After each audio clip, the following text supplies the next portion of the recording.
Our Theron will let us know if we are live. No, I won't. What's going on, beautiful Twitch. people? How's everybody doing? It's a Wednesday, time to do the thing. That's right. We're going to sit back, relax, take that midweek break, and do it. What do we do, though?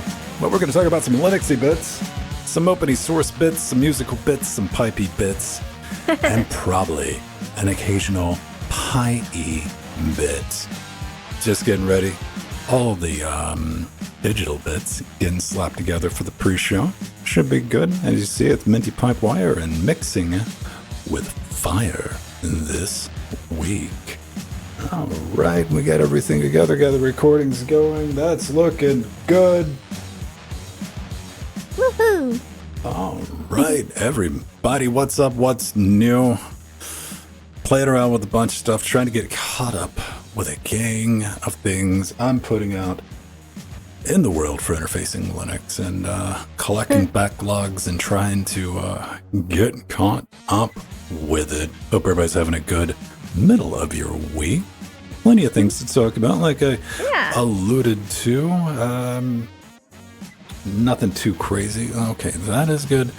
That is good. We're going to hop on it. So we're going to obey that clock this week. We got about 9 minutes. When that hits 0, we're going to start.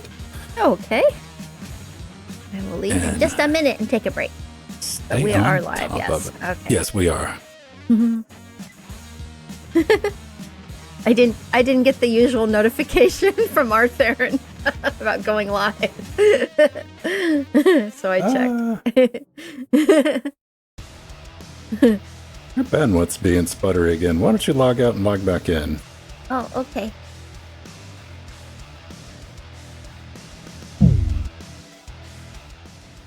We'll see how that goes.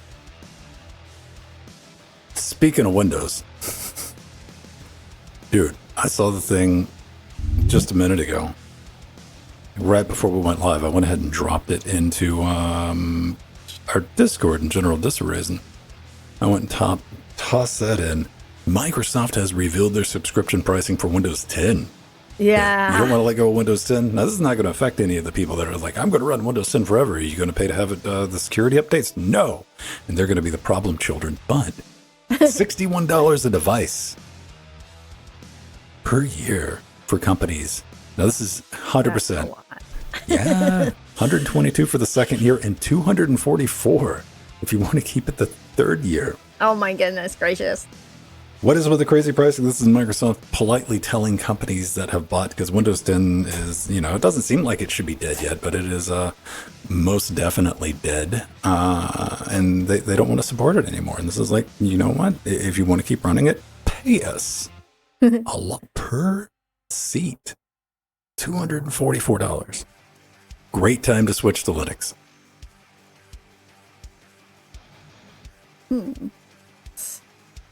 I think I will go take my break real quick.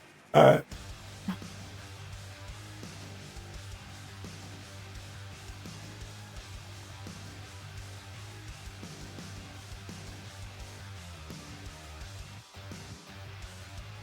Yeah, we're only getting about like a megabit from Jill.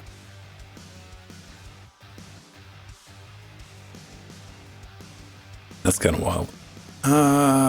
Where's my Twitch thing? I gotta go ahead and punch that out. Yeah, getting like a subscription. They really want to do that. I think that's been a long-term goal for Microsoft, is to turn Microsoft Windows into a subscription.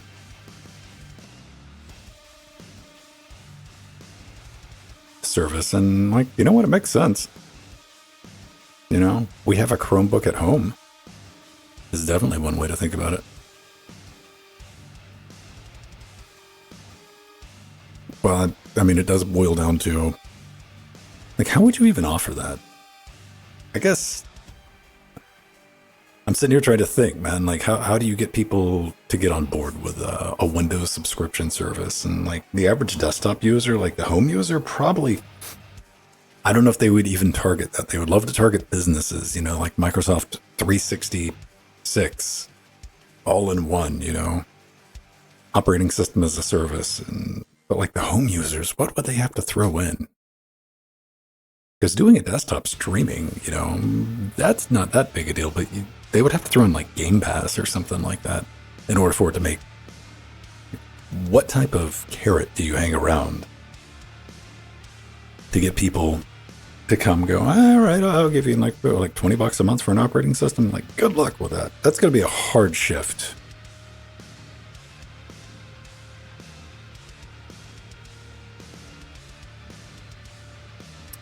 A really hard shift. But by the time they get around with that, like, I don't know, like maybe the mobile will have taken over. Because that's coming. That's coming. At my age, we've definitely lived to watch video game progression from tiny little pixels to like, let's push the realism, and the longer it gets, we're going to start seeing the regression back into mobile. So we're going to see lower fidelity. That's going to be strange. Basil, thank you for that 51-month resub. I.e., is that a new standard from the Standards Commission? AI Hex E.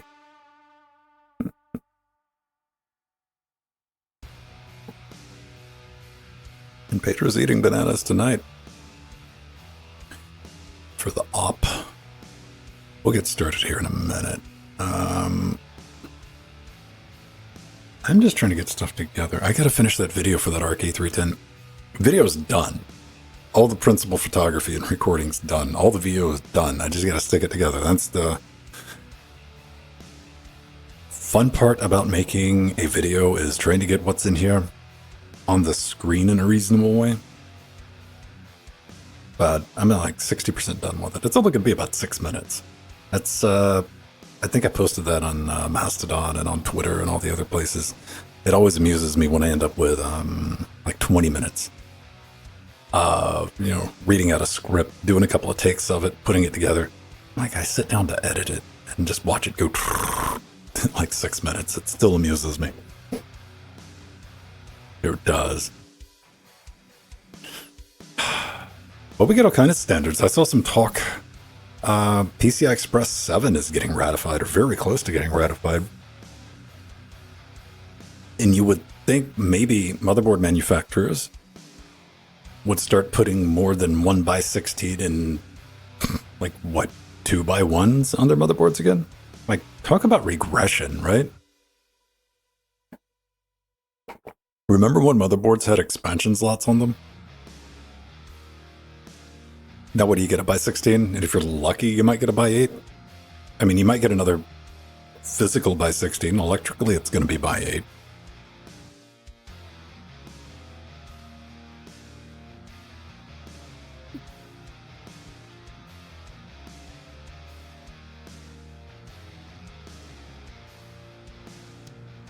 Yeah, Jill's real choppy. You might want to, like, change browsers. yeah, like, okay. What are you using? I'm on Vivaldi, like I always am. Try Chrome. Yeah. Okay.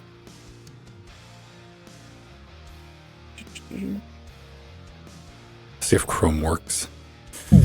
5 ISA slots. You don't, man. All right. Yeah, I feel you there. Like PCI, you would always have a bank of PCI, just regular PCI slots. You know, 4 or 5. You needed them. Admittedly, you needed them back then because you didn't have sound. You didn't surely didn't have Wi-Fi. You needed video card. A lot of that stuff has been integrated onto the motherboard, but like, I don't like being in the position that I'm in, and I will, here, go ahead and plug your ears because I constantly complain about this.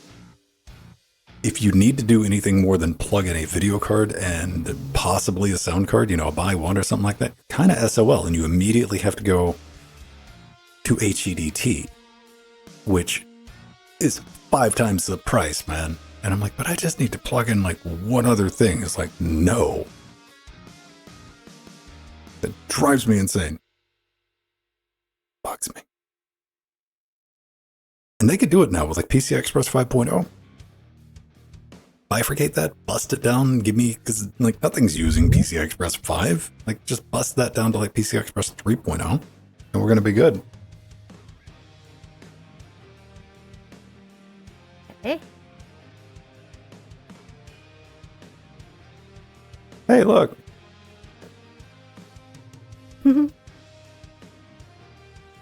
Yeah, it looks like old Bridgie's not doing the thing. Yeah, but Vivaldi is I was answering a question about that on the Interfacing Linux forums, just like right before the show. Someone was like, it doesn't show something with the login. It's like, dude, it's Vivaldi. Come on. Like, dude, there's nothing I can do on that end. Like, I can test against Firefox and I can test against Chrome.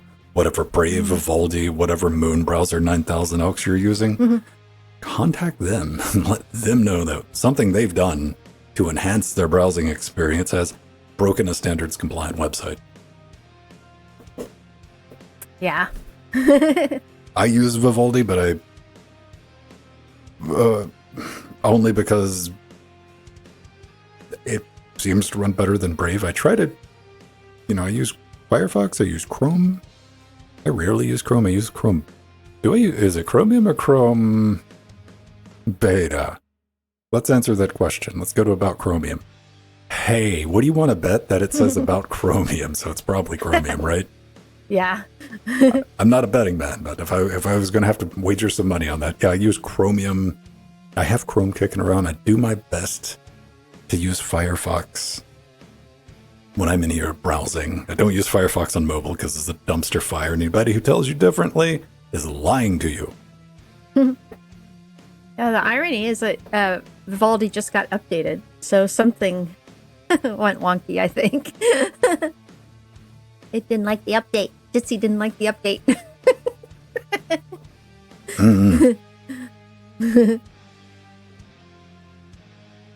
Vivaldi loads. Yeah, I rarely run into any problems on Vivaldi. It just does things differently. Yeah.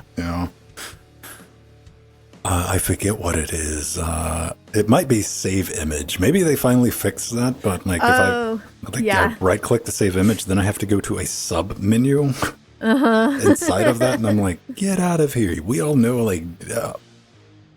probably 95, 96, probably 98% of the time, anytime somebody right clicks in a web browser, it's to save an image. Am I wrong? Maybe I am.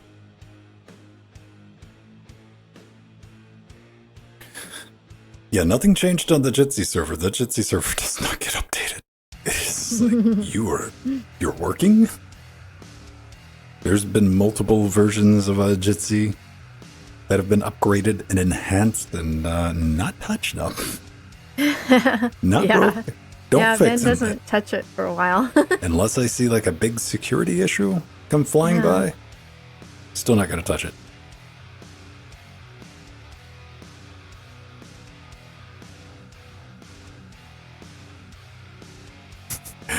Oh man, Basil's fighting the auto mod. I just noticed that. I see it on my end, Basil. Basil's in all caps. What? I use open a new tab quite a bit from the right click menu. All right. Well, you know what? Fair. Yeah. I don't think that was an intentional caps lock. That was oopsie, caps lock's well on. I do that all the time with this keyboard because it doesn't have any LEDs on it. And I start typing and hacking away, and by the time I look over at what I'm typing, I've written half a paragraph in all caps. That would be a handy thing to have in Google Docs, is highlight, right click, change to regular case. Fighting a crap tiny keyboard. I need to buy one of those crap tiny keyboards though. One of those little Bluetooth joints with the built-in mouses. Yeah. I want to pick one of those up. I've been meaning to pick one of those things up for 2 years. I just haven't done it yet. Oh, yeah. Because I never think about it unless I have a second box out. And because I keep keyboard and mouse wrapped up right here in the closet, little crash cart thing I grab if I need it for something. But every now and then I need another one of those. And as soon as I start having to plug that into the other one and back, I'm like, geez, I got to get one of those little guys. Yeah, it makes life easier. I Yeah. have one of those too. I love it. Because that's what I use when I'm, testing systems and whatnot. Nice. Just need one. Convenient. Basically, it would be like my BIOS getting into her. Yes. Because 9 times out of 13, like all of my systems in here are they're on the network. I'm gonna be SSH'd into them, or at least barriers going to automatically launch when they get started up, so I don't have to worry about that. I just use the keyboard mouse over IP, which is really fun to do over Wi-Fi. I was curious. I set up the test bench because I found the Wi-Fi card that came with that Threadripper motherboard all those years ago, and I was like, let me just see if I can get this to work. I punched it in, got it set up, because what I'd like is that test bench where I can just bring it in here, and the less I have to plug into it, the better. And just an HDMI to capture some signal out of it. And I set up Barrier, and I'm like, are you going to work with Barrier? That was dodgy. It worked, but it would get choppy and weird with enough frequency to make you scared to click on things. Oh, boy. All right. Yeah, my poor Steve husband, he's been working so many hours. He said he wouldn't even be able to come in today. Got so stuck in meetings at work. He's keeping busy. Yeah, he is. Which he worked all weekend, and he was supposed to have a 4-day weekend. So, aw. Yeah. All right, everybody. I got drinks. Yeah, let me go do a little quick bio break, and we'll go ahead and smash that record button. Okay. Fam. Yeah. Oh, hi, Mir. Yeah, poor Steve. He worked so many hours.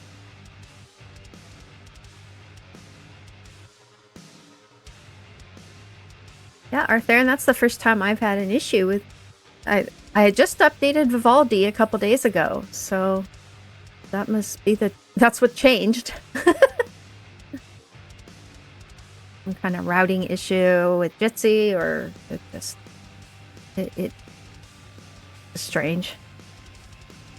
But yeah, I've been using Vivaldi for over a year on Jitsi with LWDW. No issues. Till today.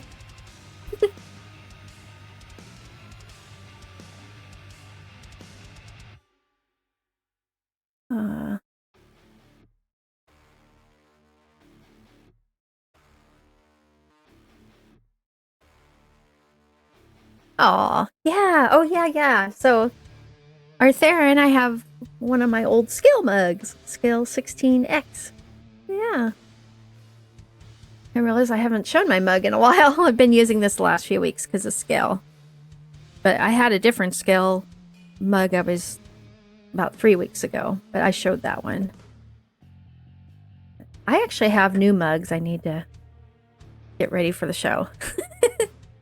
A couple really cute kawaii mugs.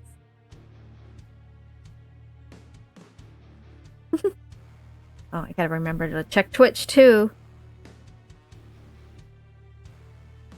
Yeah, I will. I got some really fun ones. There's one that's kind of like, remember the pineapple one I have that I love? I got one, another fruity one. I'll show off.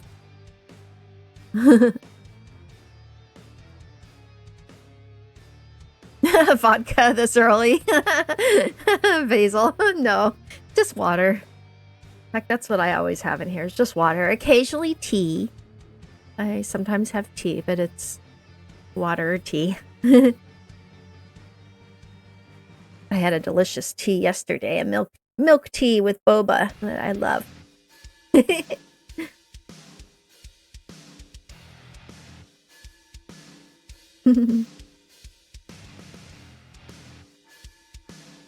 Yeah, my husband has not been buying me as many mugs. We actually just haven't been buying as many mugs because I have such a huge collection, as you know. We're running out of space for all of them. I got hundreds now. So I get a new one every once in a while. I'm just not. For a while there, I was getting like a new one every other week or so, but now it seems like once a month, which is a good amount. Pretty rare on picking up mugs. The only time I buy a mug is if I'm at a like secondhand thrift store or something like that, like looking around. Yeah, that's how you get your Doctor Who mug. No, it's not. Oh, I thought that was the thrift store one. In London at the BBC. Oh, okay. That's an official one. Yeah. That's why it's got that big box. And I got all the packaging for it. It's authentic. Yeah, I have that one too. I picked up that at convention. If I see, every now and then I'll go perusing. That's where I got this Bubba Keg thing. Oh, yeah. I was like, all right, I'll buy that. That was a good buy. I don't remember what I paid for it. I didn't pay any attention. I was like, I just want like a big thing to hold liquid. But if I see like a nice, like talking about mugs though, see like a nice set of mugs, I'm like, oh, that looks pretty cool. You know, like a nice 4 set or a 6 set, a nice even set. Always do my best just to buy one of them. Where the next person's like, it's an uneven number. That's not a set. Yeah, Steve and I sometimes pick up mugs at secondhand stores too, just that are beautiful, artistic, or unique.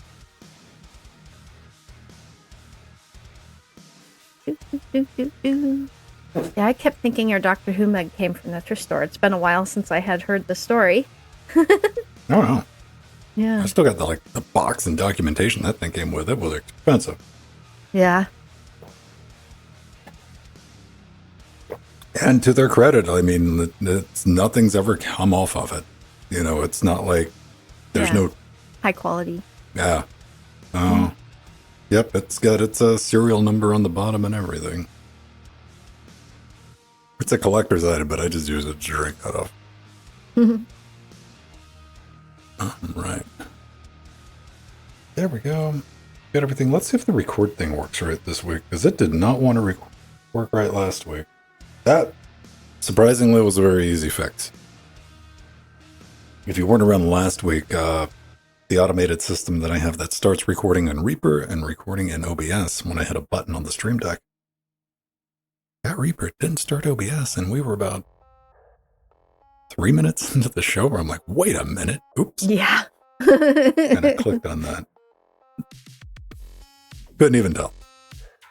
Couldn't even tell. We got lucky.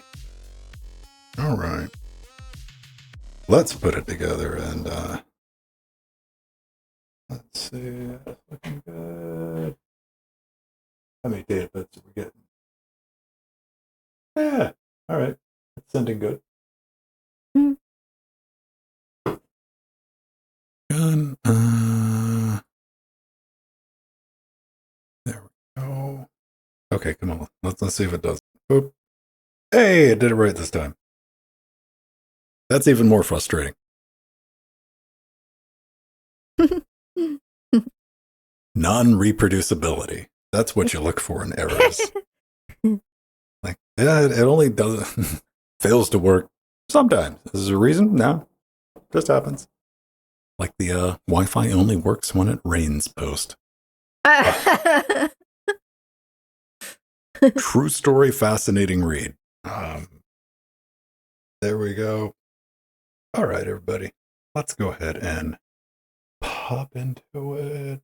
That's looking good. That's recording. All right. Hey everyone, welcome back to Linux Weekly, daily Wednesdays where we sit back, relax, take that midweek break, talk about some of the fun things going on in the world of Linux and open source. I'm Vince Stone, joined every week by Jill Bride. Everybody watching us on Twitch, hanging out in Discord. Our chat bridge is kind of down, so we might miss some messages. If you are on Twitch, they'll pop up down there for our video viewers, and if it looks kind of diseased and barren this week, that's because people are typing in Discord, which is great because I'm going to try to keep track of both chats, and I'll fail miserably.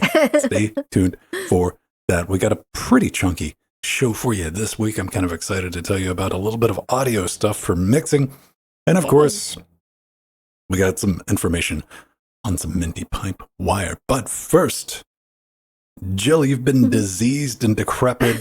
Yeah. Oozing. coughing, I crawling have around, been. begging to be put into sweet release. I know. I was bummed I couldn't make the Trackmania stream the last two streams because I've been a bit under the weather this week. And of course, it's, I'm sure, due to the exciting last few weeks at the Southern California Linux Expo.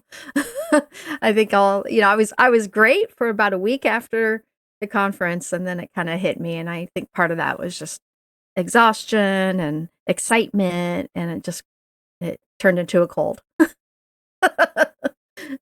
Oh joy, but my throat is much better today, so I'm happy about that. I rested it the last few days. And you can watch the last week's LWDW for my full scale 21x review with pictures and everything. Good times. Yeah, we got all the. It's up on the YouTube channel. If you want to go back and watch the uncut version, there's the uncut channel for Linux Gamecast. All that stuff's hanging out, doing its thing. And I've been trying to do my thing. I've been trying to get caught up, but despite fate conspiring against me, I'm going to get that ARC A310 video. I got all the stuff filmed for it. I got all the voice work done for it. I got most of the graphics done for it. I got all the benchmarking done for it. Nice. I'm just sticking it together. I'm at like 60% done because I thought I was going to have that out. I had this crazy idea last week. I'm like, I'll have that up for patrons. And then I take a look at it on Friday. And I'm like, maybe I'll have it out on Monday. Here we heard them a week later. I'm like, almost, maybe by this Friday, I might be able to get it together and out tomorrow. If you want a little sneak peek at that, if you're one of our beautiful patrons over at patreon.com/Linux Gamecast, I put that up. And hopefully this time next week, we can talk about what really does and does not work with Intel Arc under Linux from somebody who spent 2 weeks poking it with my penguin doing stick. all those benchmarks. Ladies and gentlemen, let's go ahead and hop into it. Mint's been around for a long time. Mint used to be the Arch. It did, way back in the day. And when I'm talking about that, it's more in like it used to be the Arch in the sense that it was the popularity. It was the one all the kids were using. All the new ones, the upstarts, the people coming to Linux for the first time. Like, yeah, once you get done with Ubuntu or if you get done with Fedora, you're like, nah, man, I run Mint, man. Like that was the humble brag. You're like, no, man, I'm running Mint. You running Mint? I'm running Mint. Yeah. Well, Mint's still around all these years later, and they got a version out with a couple of new things. Yeah, it's really exciting news. So in June or July of this year, the upcoming Linux Mint 22, which is codenamed Wilma, will be based on the Ubuntu 24.04 long-term support release due out this month. And Linux Mint 22 will be powered by the Ubuntu 24.04 LTS Linux 6.8 kernel and use the awesome PipeWire sound server as its default. This is wonderful because one of the reasons why this is so awesome is that the Linux Mint 21 series has actually been powered by the older Ubuntu 22.04 Linux kernel 5.15. That's pretty old, which was released 2 years ago in April. So what's cool is Linux Mint 22, starting with the newer Linux 6.8 kernel, will be so much better for supporting new hardware, and a huge but welcome change for Linux Mint. Linux Mint 22 will allow users to upgrade to a new kernel when Ubuntu 24.04 LTS point release is made available, which wasn't automatically available with older Linux Mint releases. So this is a big change in their organization and cadence of releases. And it's a very welcome one, too. This is, really big deal for those of us that enjoy using Linux Mint and need the latest and greatest hardware drivers and being able to recommend it to new users. And for years, we recommended Linux Mint to new users. And of late, I haven't really been able to because it had such an older kernel and wouldn't work with some of the newer, wouldn't work. All the hardware would not work out of the box on, for say, newer laptops or desktops. There was always a little bit of issue there. but it's going to work great in the next couple months. We're going to get those updates, and this is important to me actually now because I am building a dear friend a new gaming rig who specifically requested Linux Mint, as that is her favorite distro. But I will make sure she upgrades that machine to Linux Mint 22 for sure. She's right. The gaming rig I'm building for her is a 2 generations old.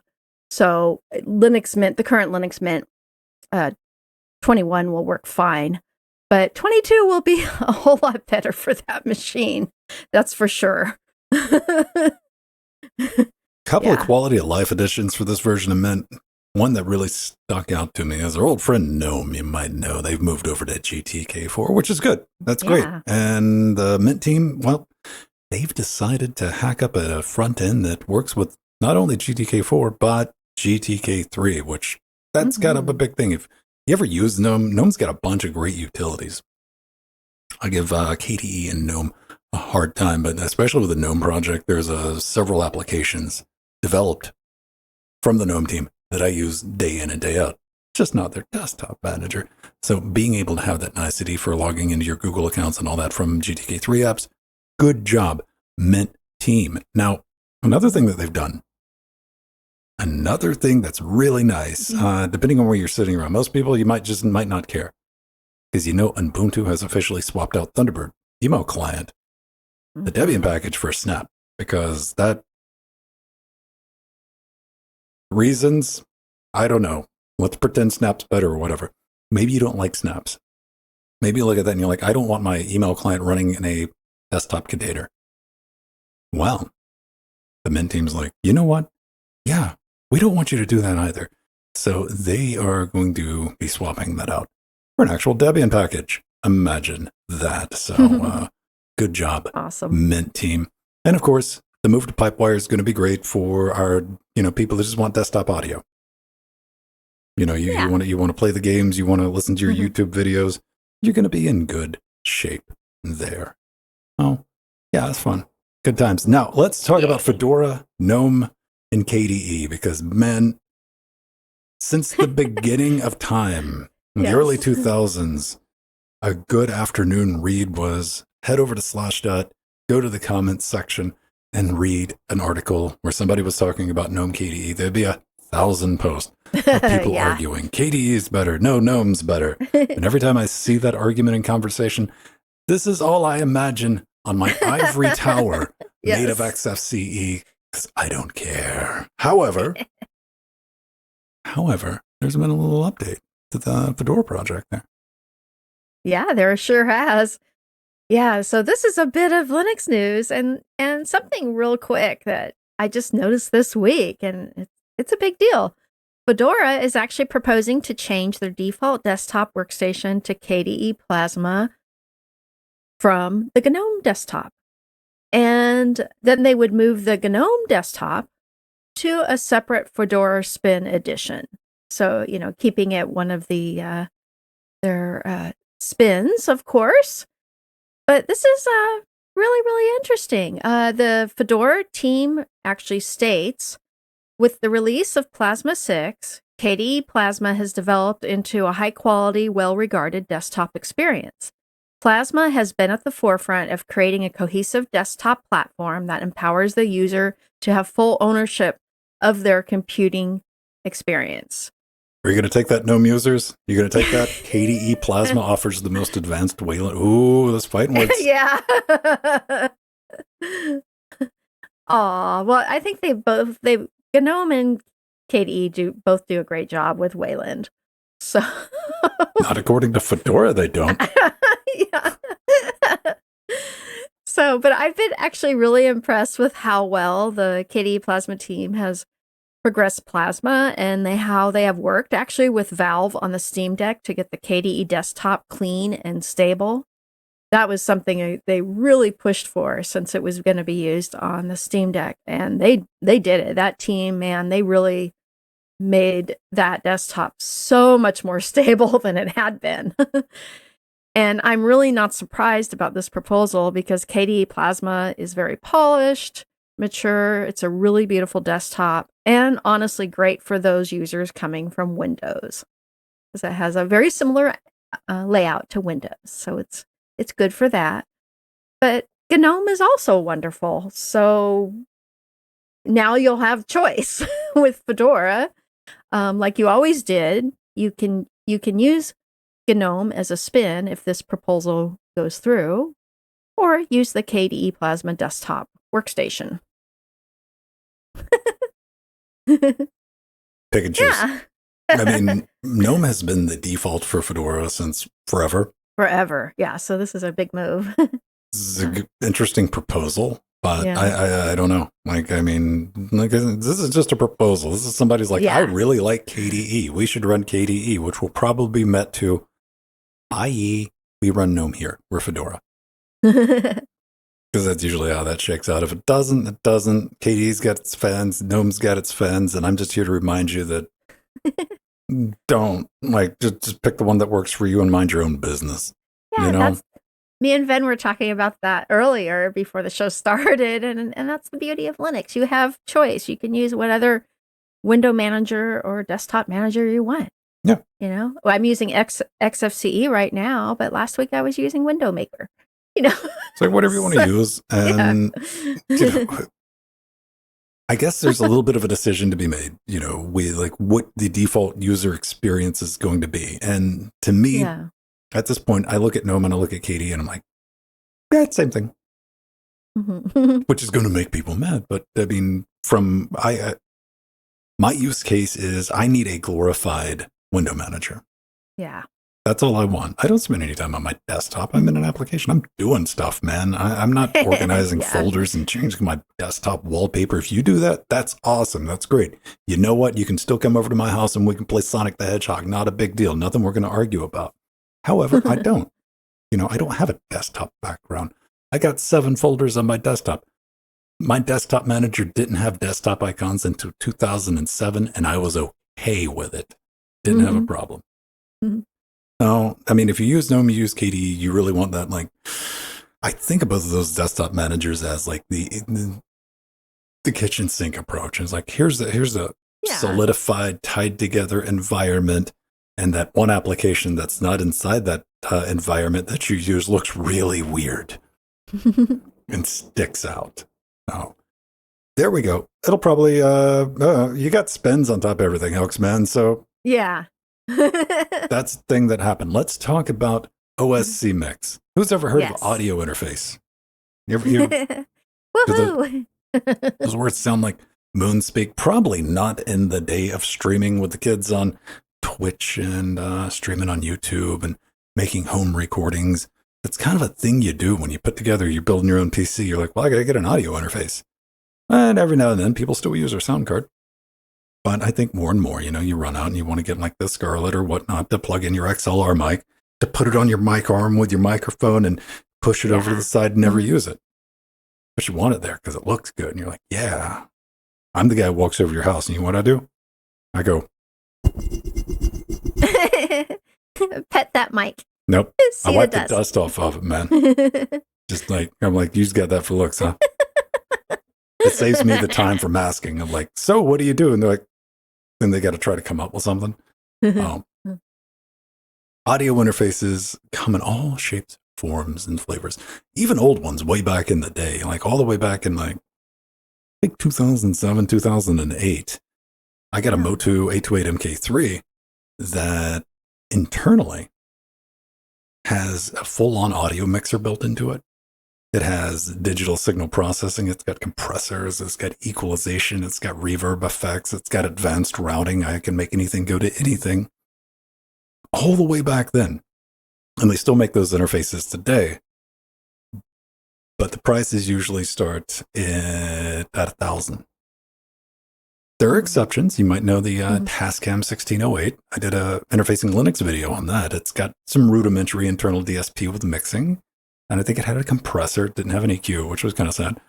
Or downward expansion. However, you might know about RME. RME, they make the baby face. which is a good piece of kit, but it's also $1,000, man. These things ain't cheap, but that's like one of their lower priced units. They also make some bigger stuff, and I'm a huge fan of Army. Army's supported Linux since like late 90s, early 2000s, and they've been big like with actually helping kernel driver maintainers like get that together. So always good on them. Always happy to report. But when you have that functionality built into an audio interface, it is not class compliant stuff that you get to. You know, you get your class compliant. You can plug it in. You're probably going to be able to get sound out of it and sound into it. But when you try to access all those extra bits, they're just not there. What happens? You got to start doing some of the reverse engineering. You got to do a little bit of hacking on it. And that always gets my interest. And that's what Michael's done here with OSC Mix. He had an Army Fireface UCX2 running in class compliant mode. And he's like, well, I want to get a hold of all the fun smarts inside of this thing. And he did. And he managed to tease out all the bits that you need to access the onboard mixing, the onboard routing, and the EQ. And you're like, well, okay, that's fun. Then I don't feel like hacking around in this console and like trying to, type these moon glyphs into the terminal to get some effects that you don't have to. Because on top of that, he put the cherry on top. This is always the part that's left out of these projects, very rarely included, a full-on user interface written in GTK. OSC Mix GTK, nice. Complete front end using OSC, and it has all the bits you need. And I love seeing stuff like this, but that's not all. That's not all. I mean, this has got all of your volume faders. It's got pan. It's got EQ. I don't see compression in here. I'd have to read up on that. It's got echo, sample rate. Great. Love to see it. Dim. You can set your clock sources. On top of that, it's got a web UI, just in case you need to access this through a browser, cool. Or you can do it with WebSockets. Just pretty cool. Pretty cool. Completely open source. Always looking for people to come in, help test on it. It is very much a work in progress. And I got to dig into it because I remember reading, I don't know if it was Michael exactly, some early work that was going on in this in the Linux Musicians Forum. I think they were using, because Army has an iPad application that allows you to control Total Mix through your iPad, which is good in a studio situation, remote situation where you need to make changes. And especially if you're using it in standalone mode. And they were sniffing the MIDI signals going out and trying to re-implement it. I think that was the basis for it. It could be completely wrong. Let me know in the video comments if you know more about this. But things like this get me excited.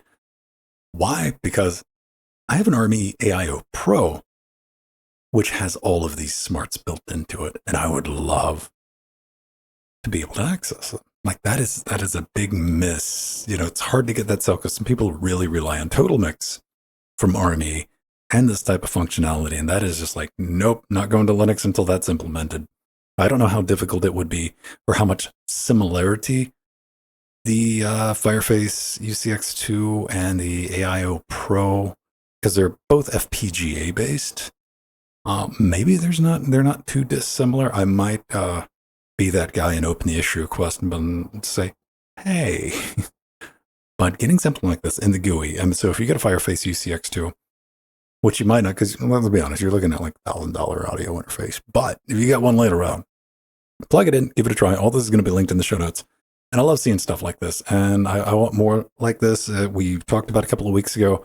I'm going to be doing a video on that because I have the new Focusrite Gen 4 Solo and the first official release of the Focusrite mixer.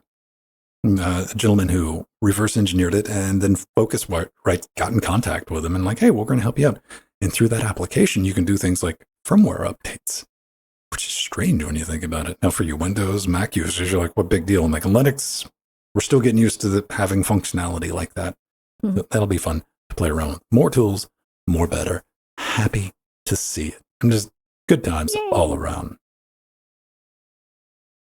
I was impressed by that GUI. That looks like a lot of pots. It's yeah, like when you think about like Total Mix, I think Total Mix has some just obscene amount of like channel account. Like this is what we're using for the show right now. I mean, it's obscene. Like hundreds of channels it can process, but can't get a hold of it. And like that bugs me a little bit. You know, when you got functionality in a piece of hardware that you can't get to, that you can't make use of, and you're like, come on, I don't even really need it. I just want to be able to play with it. So there it is again. Everything's going to be in the show notes. And we kind of been lacking Pi the past couple of weeks because there's nothing terribly exciting going on over there. You know, the Raspberry Pi 5 came out and you're like, all right, that's about that. And we're just kind of sitting around waiting for something new. Well, we finally got something from BeagleBoard. You might know the BeagleBoard critters. Yay. Ladies and gentlemen over there, you know, small team engineers, they made the BeagleBoard strictly as like an educational board that can be used in universities. Completely open source hardware and software. Well, they got a new one out. It's called the Beagly AI SoC, man. And it's released under Creative Commons license. Hey, look at that. Is it the most powerful thing in the world? No, it's not. Quad core, Cortex A53 SoC, 4 gigajoules of system RAM, but it's $70. Yeah. What makes this one a little bit different is it's got dual C7X digital DSPs, which deliver 4 tops. Can you believe that? 4 whole tops. What's a top? I don't really know, but it can do 4 of them. But what can you do with 4 to 8 tops? Not much. I actually did go back and look it up. That's when it comes to like AI processing, that's kind of like last gen high-end smartphone territory, but it's enough to do, you know, machine vision learning, some simple robotics. And this being a BeagleBoard, you can just straight up get the design for it and buy all the parts. You know, it's not like where you're going to get PCB layouts from other vendors. You just don't see that. And you just go to Beagly AI and wait for openbeagle.org to eventually load, which it will one day. Just being slow. Maybe not during the show. But yeah, you can get block diagrams, everything you need to like just print your own and a complete breakdown. That's so cool. I've always been a fan of the BeagleBoard. And again, that's not the big advantage to something like this is, you know, it is not using exactly the latest and greatest, but everything is made out of commodity parts that you can get without having to wait in line for a year. Yeah. And anything that you build using BeagleBoard, you don't have to worry about like, say you got to design something for your company or you want to make a commercial product. You don't have to worry about like licensing or anything. So you just roll it out and you're done. Yeah. Good times. Well, you know, Beagle has been around for years. They were actually one of the first competitors to the Raspberry Pi. In fact, they used to show up at the Southern California Linux Expo every year, starting from, you know, the mid 2000s. So that was always so awesome. And I'm actually really impressed with everything that is included on the Beagly AI single board computer for only $70. I was really just kind of blown away. I thought it would be at least $100, but it's only $70. And it includes the machine vision coprocessor, which actually used to cost several $100s as a Raspberry Pi hat just a few years ago. In fact, we've covered them here on LWW. And I even had an awesome company that sent me a machine vision processor hat for a Raspberry Pi. And that was several $100s. And look where we've come now. Now it's just integrated into the board itself. And BeagleBoard is offering it at a really great price. That's so cool. Things have gotten, a lot of things got shook up. Product pricing, especially with SoCs, have gotten like crazily distorted because we think of $70 as a great deal these days, don't we? We do. Like, oh, $70, that's a good deal. I know. You go back 5 years and like, hey, this single board computer, $70. Like, are you crazy? $70? Like, I can get a Raspberry Pi for $35. Why would I spend $70? I remember those days because I remember looking at the air quote expensive SoCs and they were $70, $80. And I'm like, that's madness. But here we are in our brave new world of 2024 where $70 is seen as a bargain and we will nod our heads and accept it because the alternatives, especially for machine learning, is something like the Jetson Nano, and that's going to set you back a lot more than 70. So go play with it. It's there. Now, one last bit before we get out of here. I like audiobooks. Yay. I have, do too. it took me forever to get start listening to them. I was never somebody to listen to audiobooks. And like, I typically read nonfiction. I'm not a big fiction reader. I'm usually reading documentation. Let's be honest, man. Or doing research on something. But years and years and years ago, I did a ad for Amazon, for the Amazon Echo when the little mini ones came out. Yeah. I did an entire spot cute. for them, and part of my compensation package was effectively what I assumed to be infinite Audible credits. Oh, that's a nice perk. A lot of them, more than I'll ever be able to use. And I've always just had it sitting there, and I finally was looking for something for background noise. And over the years, it started out as well, let me just find something to put on in the background to listen to while I was going to bed. And it started like that. And now I do listen to quite a few audiobooks. I'll put something on and I'll listen to different genres because I'm not having to sit there and read. I can have it over here on the side and I'll listen to fantasy, sci-fi. Sci-fi. Yeah, some you'd look at me and go, yeah, of course, that's what you listen to. I'm like, yeah, of course. Right. Yeah, we're nerds here. And which is good because I get to listen to a bunch of stuff that it otherwise just wouldn't have time to read. So when I saw this, I was like, let's give this a mention. I'm talking about the Simplicity player. Why? Simply because it's got a big red button on it. That's pretty much it. However, no. That's what all audiobooks need. A big red button. Yeah. Maybe. I was very happy to see this. And maybe an LCD screen because that's what we're looking at. There, if you're just feeling fancy, you don't necessarily need it. That's what the Simplicity player aims to provide, and for good reason. This little guy, this block of 3D printed goodness is there to help people with visual impairments be able to listen to audiobooks. None of the complexity of a tablet or clicking on things. Nope, big red button. Got you covered. Got you covered. And maybe you're like, man, you know what? I'm morally opposed to big red buttons. Not a problem. Why? Because it's got an RFID reader that you can easily set up with cards and program it for books. And that's what this gentleman did for his grandmother. She's visually impaired. She still wants to listen to her audiobooks. Good on her. He can set up the cards, tap it, just give it a boop. It starts playing what you want to listen to. And that might sound like, that might be a little difficult to manage. Not so much because it's got a remote web interface if you choose to use it. Very easy to get set up.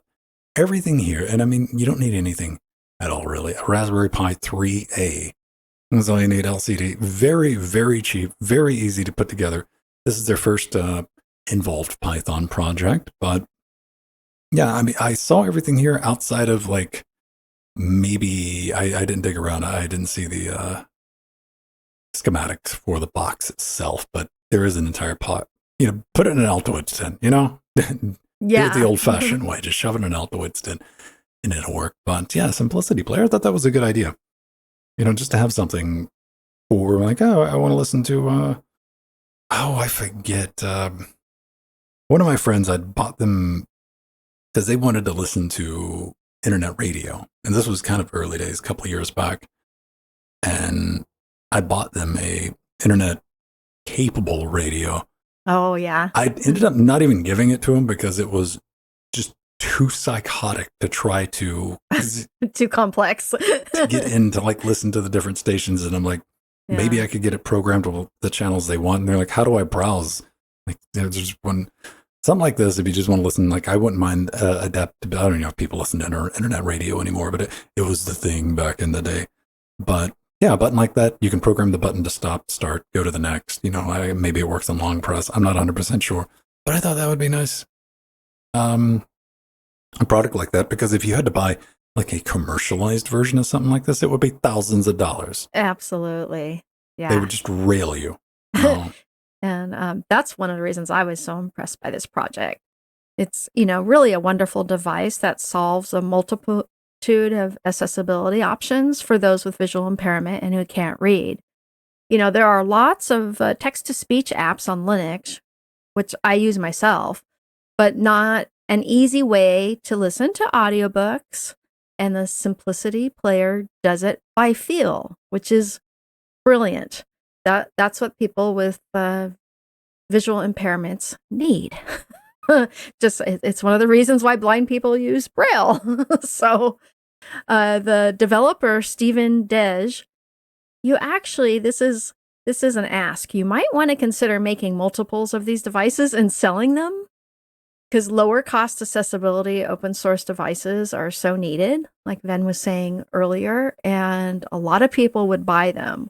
And because there's so many people out there who, don't want to learn how to set up the Raspberry Pi and cobble together this device.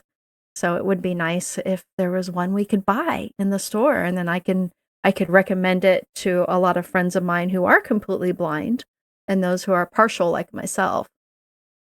So I think that's going to be like one of the biggest issues. Things that are not like necessarily listed of like what formats does it play, how do you get stuff into it. Like you'd have to dig around and like, yeah, let's get some eyeballs on all it. the details. Something like that. Yeah. Then make it easy, something that you can order off Thingiverse basically and have printed. Yeah, exactly. Yeah. And maybe redo like, quite possibly Raspberry Pi, even a Raspberry Pi 3 might be overkill for the needs. It might be able to get away with something like a 0W2 or something. Mm-hmm. Who knows? Yeah. But yeah, go take a look at it. Again, Simplicity Player. You might not be able to find that using the search engine, but again, everything's going to be in the show notes. So give it a click and take a peek. All right, beautiful people. That's going to do us. We did a nice 33-ish minutes. So not too bad. We got in. We got a bunch of stuff covered. Yeah. But what we need to do right now is roll some credits and call it an afternoon. Thank our beautiful, beautiful patrons. Our advisors, Omegas and Artherin. We go straight to our patrons, our executive producers, Barbrandt, Scott M, Atomic Ass. Our Chicago Kicks people, Super Death Stout, our Sea Monsters, System Team, Mark, Diaz and G, Joe, Death Notes, Stephen B, Dirty Dean, Back, Dodger, Rue, Turnover, Ogewan. I'm trying to get through these. Chairlings, Daniel, Burlick, A Jade. Hey, thanks for making this show possible. Let's have finance it over at patreon.com/Linux Gamecast. That's where you can get the high quality version, the video of this. If you want, download commercial free. I put it up for you guys if you want to make use of it. Also, the live and uncut version of the show is available in podcast format and a bunch of other things up to and including access to our super secret Discord where this conversation takes place the other 6 days of the week, and maybe some keys to come hang out with us on Track Mania 2 on Tuesdays and Fridays. There's a lot more stuff, but that's just like the big ones for me. Go check it out yourself. Patreon.com/Linux Gamecast. Thank you for making the show possible, each and every one of you. Also, Love quick you shout all. out to Basil for that 51-month resub. Till next week, everybody. Have a great one. Bye, all. Love you, Mir and DeCresney and Artherin. Yay! Okay, let me do that and that. There we go. Yay! We did a thing, and we're going to emphasize and everything behaved for the most part. I gotta go check a CEF version bump in OBS. That's all that commit flyby last night or this morning, whenever it was, when I tried to lay down and make sure everything works. I had to update. What was it I had to update? Oh, that was the OBS guide. They're getting ready. They're slowly working in the WebRTC stuff, which is really cool. Yes. Very cool. I'm on like week 2 of like, I'm definitely going to sit down and play with it. Haven't touched it. But that requires adding in new packages in order to build OBS. And one of them is a libdata channel, which is not a common package, but I did find that it is available in Debian through the Deb multimedia repo. Oh, yeah, nice. Which saved me some time. So like now you can get it up and built on Debian without having to work. Everybody's run into it, building backwards in that dependency chain when you can't find a prepackaged dev. You're like, I got to build that manually. And I hate having that stuff floating around on my system too, because I try to build Debian packages for everything, keep I suck at packaging. It's a fun time. All right. Let me go check. Here we go. That's good. That's good. Oh, and there's a new version of Studio One 6.6 out. Remember that digital audio workstation PreSonus that we talked about? Mm-hmm. They've decided to update it, which, lo and behold, that's kind of... Ooh. They did a bunch of updates, but they did a entire bank of Linux fixes. Oh, look at that. Yeah. Like, we don't forget about you nerds. The one that I want to play around with, but I don't want to play around with it bad enough is, I have the, it's in here somewhere. The I.O. station. Oh, yeah. Which is the Not little, entirely with a little functional. fader on it. And Okay. it wasn't. That was in my Yeah. video. That was one of the things when I did the install guide for getting that up and running, I shamed him for. I'm like, so you're telling me like this piece of hardware designed to run with this piece of software, like that's really all this thing does, but it doesn't work? Now it does, allegedly. Oh, that's good. That thing doesn't really work right under anything but outdoor. And by work right, we're throwing some big weapons grade air quotes around right. But I mean, it works less bad under outdoor than anything else. You just forget about using it in Reaper. I say that as somebody who uses Reaper. Reaper is horrible for control surfaces. I use Reaper despite how bad it is with control surfaces, and I need control surfaces in order to work. Oh, there we go. What's your 93-year-old mom to find a web browser? I'm amazed. Like, my mom uses the smallest Android phone Oh. with no problems. Like, I couldn't use it. It's too small. Wow. I'm like, why don't you get like a... Like, I don't want one. I'm like, all right. I mean, I'm not going to fight you for it, you know? I thought she would have like a big jumbo senior citizen, phone by now. And she's like, nah. I mean, it's You like don't need it. She has good vision. 4.5, 5 inches. Yeah. Yeah. I'm like, I wouldn't use something like that. But I like tablets. Mhm. I like having a screen. I don't carry around a mobile phone. Ew. I'm more prone to leave my tablet in the boot of the car and not carry it with me. So I'm not attached to the thing. It's nice to be out, away from push notifications.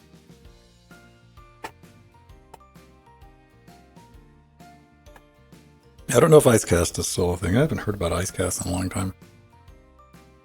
In the middle 2000s, like, I'd say from like 2003, probably like 2000. When did they crack down on it? Internet broadcasting, like that was a healthy thing. It was. There were a bunch of internet-only radio stations. Like some of them were like more legit, It wasn't just one person, or it wasn't like no person's just something on a playlist. Like people were taking the time, They were doing DJ work. Yeah. I know there's still Shoutcast, the website, is still around. And you can stream music. A lot of music and some shows there. But it's not the way it used to look. but I went to the website probably a few months ago, and it's still around. I sometimes use it for testing new equipment with high bitrate streams and whatnot. Yeah, I remember the website looks pretty. It's harder to get around it. I remember a Shoutcast radio. Some of the stations I stream still come from Shoutcast.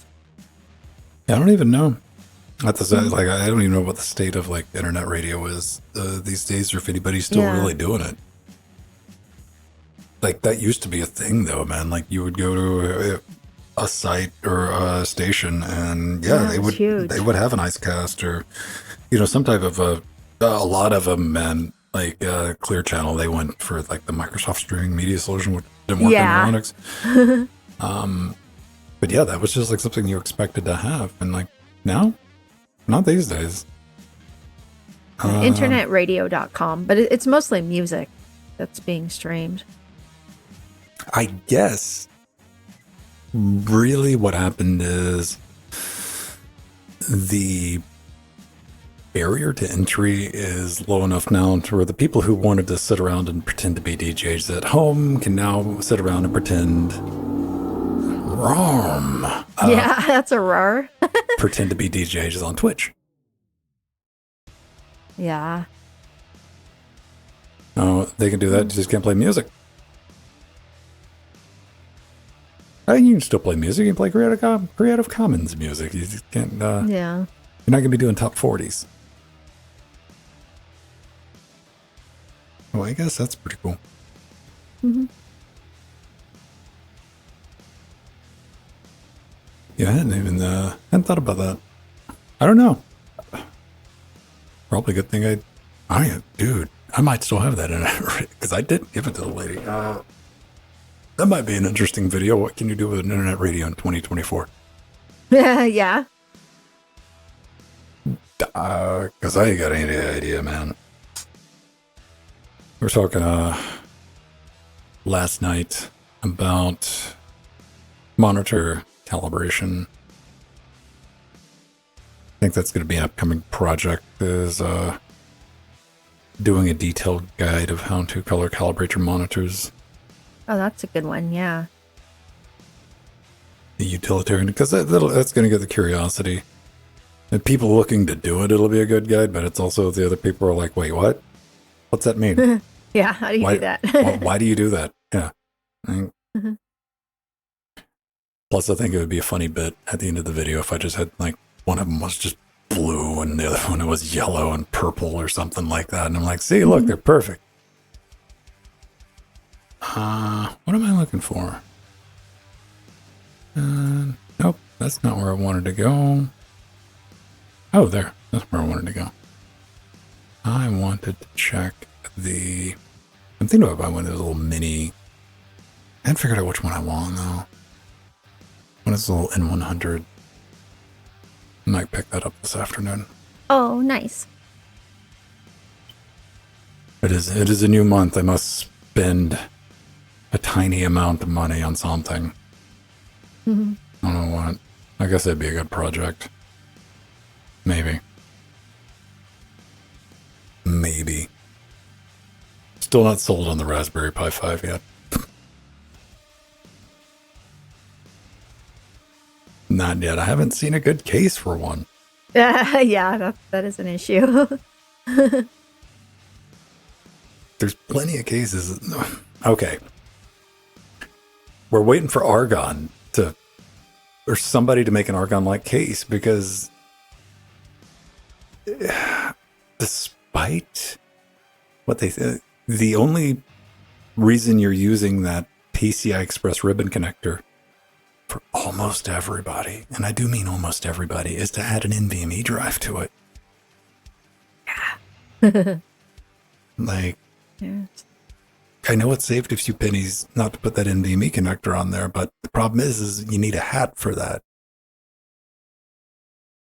which makes you get really squishy, because you also need that heatsink with the fan on it and the hat, You need all to fit into a all case. space. Yeah. So I don't know, man. I don't know. I made mine.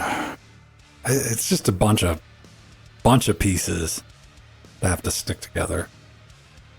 Bunch of points of failure. I don't know. I'm sure some people just run Raspberry Pis off the SD cards. Maybe. I mean, you can at least run it off like USB hard drive on the USB 3 port. Like, that infinitely better. All right. Cool, everybody. Thanks for hanging out. I'm going to go ahead and get all the bits transmogrified. Enjoy the rest of your week. If I don't catch you until next time, Jordan's going to be back tomorrow. They are almost done.